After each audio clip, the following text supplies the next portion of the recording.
All right, I'm here with Travis Witherspoon of the York Revolution. Travis, you started your professional career with the Los Angeles Angels, playing in their organization from '09 to 13. How do the Angels over there treat their minor league players and help them develop into becoming professional baseball players? They do a really good job. When I first got over there in 2009, they welcome every player with open arms. They established right away, what the culture was and what the attitude was over there. And basically, you played the game hard and you played the game the right way. And from that day on, a lot of little things still sit in with me, but mostly just playing the game the right way and going about your business as a professional. Yeah. Now, when you're with Angels, I'm sure you came up with some guys that are in the big leagues now, either with Los Angeles or another major league team. Who are some of those guys you played with that are up in the big leagues right now? Good friend of mine, Cole Calhoun's, Yeah. right fielder with the Angels. C.J. Crohn's, first baseman over there with them. And a really, really good friend of mine, Randall Gritchick, actually plays with the St. Louis Cardinals, and we keep in touch all the time. And so, I got a lot of them that I still that I know of that are still playing. Jet Bandy's just got called up recently, so it's a bunch of them, man. Yeah. In 2014, you joined the Seattle Mariners, the other AL West team over there. Compare the organizations between Seattle and Los Angeles, and were you a little disappointed that you only played in high A ball that year with Seattle after playing in Double A the last couple of years with the Angels? Yeah, the Angels, the way they did things, it was very well structured when we first got in. Their philosophy was, a lot different as far as the way they ran the bases, and they played small ball approach type thing. And then with the Mariners, they were more, I felt like, drive the ball, big fly, and little less of the small ball. And that particular year, it was very frustrating and a very trying point in my career because, like you said, I just came off of being Double A that year, and to go back to High A and being told something different, prior to that, really, like I say, took a toll on me mentally. And it's just the nature of the beast and how this game works, and you just got to kind of take it, as it comes. Yeah. Now, last year, you spent with the Los Angeles Dodgers at high A ball and Double A. Who would you say are some of the mentors you had over there with the Dodgers that helped develop your game and made you the player who you are today?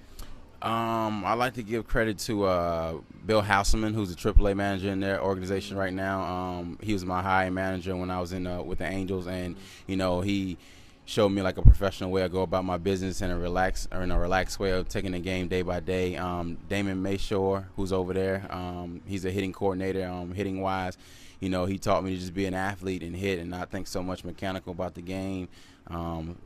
Mike Elward, who was over there. It's a lot of guys over there that were, very good to me as far as teaching me the game. Yeah.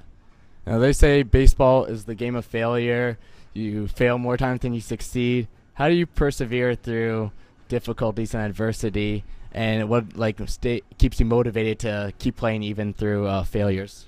I think the motivation is just, man, I just love the game. I mean, I love baseball. It's all I ever known. I mean, I've been playing since I've been young. So, back then and when you was a kid, it was a game and you had fun. You didn't know what a 0 for 4 was or a slump was. You just played the game. And now as it comes into a business professionally, it can take a toll on you mentally too when you're not doing as well because you get the pressure of somebody else is trying to take your job and you want to do well to keep moving on. But like you say, man, you just persevere and try to remember that it's a game and try to have fun. And I think just keep putting in the work and then trusting the process. Yeah. Now, this is your first year in the Atlantic League. What are your thoughts on the competition level here in the Atlantic League compared to the other levels you played at in affiliated ball?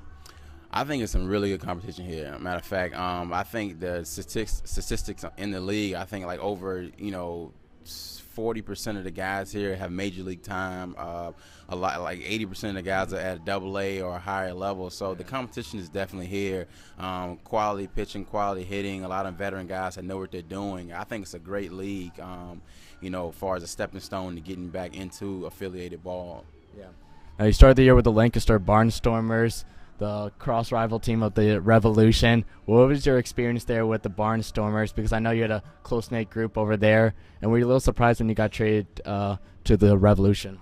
The relationship was good. I love the manager. Butch was good to me. The team was a great team, chemistry and camaraderie. Clubhouse was good. We had a great team, man. Unfortunately, we had such a good team that it was hard for a lot of players to, play here and there. And so, I kind of expected it coming, as far as the trade, and Butch called me in the office one day and, told me that, that he was, trading me, but it was going to be for the better of my career, which it has been. Like I say, at the end of the day, it's the nature of the beast and it's a business. You take the good with the bad. And in that situation, it was bittersweet. I got to move on to a team that was in first place, which I'm proud to be a part of. And the bitter part was leaving my teammate too.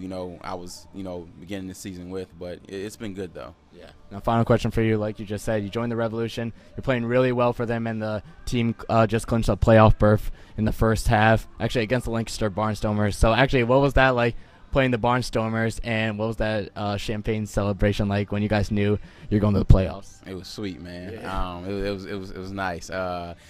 Just celebrating with them, and like you said, I came into a team that was in first place, trying to win the first half. So it was nice to come in and help them and contribute and help them win that. And it was definitely even sweeter, clinching or winning against the team that I got traded from. So it was fun, man. Like, it's one of those moments that you just kind of live in the moment and you always remember as far as your career. Yeah. All right, Travis. Thanks so much. Yes, Appreciate sir. it. All the best to you. Thank you.